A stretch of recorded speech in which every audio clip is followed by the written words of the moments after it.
इस्लामी नुक्ताए नज़र से Valentine day मनाने का कोई जवाज़ नहीं मिलता, क्योंकि एक गैर इस्लामी त्यौहार है जिसकी जुड़े रूमी और ईसाई रवायात में पाई जाती है।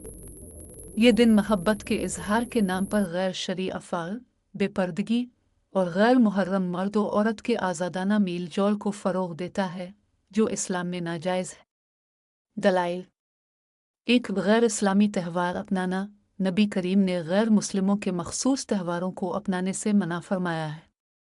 हदीस में आता है, मिन्नत शेबिया बक़विम फ़यावाम न्याम, सुनन अबू दाऊद 4031, यानी जो किसी कौम की मुशाबहत इख्तियार करे वो उन्हीं में से है।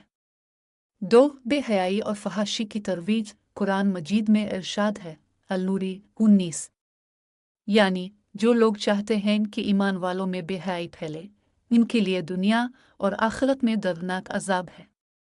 3. मोहब्बत का इस्लामी तसव्वुर। इस्लाम में मोहब्बत एक मुक़द्दस जज्बा है जो निकाह के ज़रिए पाकीज़ा तरीक़े से कायम किया जाता है, न कि गैर शरई ताल्लुकात के ज़रिए। मोहब्बत के इजहार के लिए इस्लाम ने निकाह को बेहतरीन ज़रिया करार दिया है। नतीजा: वैलेंटाइन डे का मनाना इस्लामी तालीमात के ख़िलाफ़ है, क्योंकि यह गैर इस्लामी तहज़ीब का हिस्सा है और फहाशी और बेहयाई को फ़रोग़ देता है। एक मुसलमान को चाहिए कि वो अपनी मोहब्बत का इजहार हलाल दायरे में रहकर करे।